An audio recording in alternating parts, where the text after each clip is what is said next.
So I'm just going to run through with you a section on the magic carpet to repair. So it's sort of towards the end of the boards where you come off the boards, and there's the other line down there. You end up coming up this hill. Up this hill and then along. And then up there's got some more issues. But let's tackle this one to begin with. So it's always good to deal with the water first. See where the water is coming from, and water on this track is the main enemy, and it causes the most problems.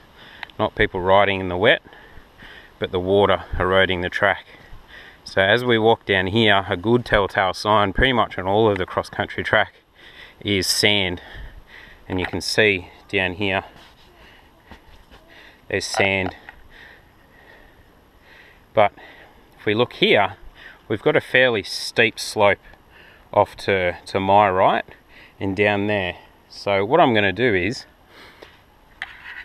cut in a nick, and the nick's going to come down here, or sorry, the water's going to come down here, and I'm going to cut a nick in pretty much the length of where you can see all that sand going along there, and it's going to slope down at a fairly sharp angle, and that's going to help us deal with our muddy puddle situation up the track a little bit, or sorry, down the track a little bit. So to cut in a nick, I'm going to show you what not to do, and then I'm going to show you the way that we need it done out here. You'll have to excuse me, I'm going to try to do this one-handed while I hold the camera in the other hand. Now what a lot of people do is they want to dig in some drainage here like you would see on the side of a road. So it's something nice and narrow that slopes away pretty much like that. The problem with it is that the water's just going to come straight down that hill, pretty much flow over this and keep on going down. Now you get a couple of riders out here in the wet and their tyres are going to go straight over that. What I'm going to do is I'm going to start up here and start shaving off until we probably get to about this tree here. Right? And if you look back up the track, the water's going to come down there, and we want it to sheet off, not run in little rivers, because that's just going to erode even more. It's actually quite easy to dig this stuff away. You don't want your shovel to come in at a very steep angle and you dig down like that.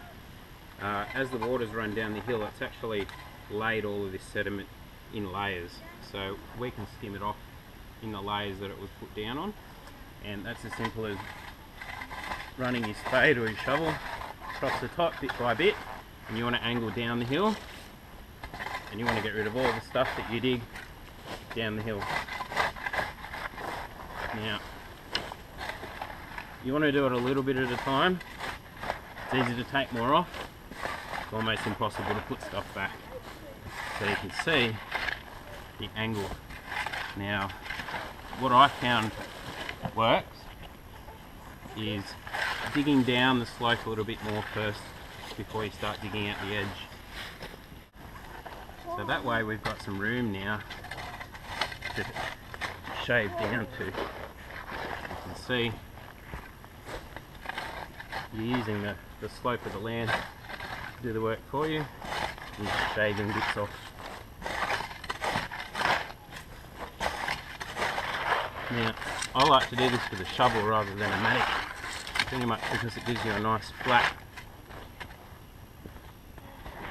even finish rather than little trenches that you're going to have to try to deal with later on.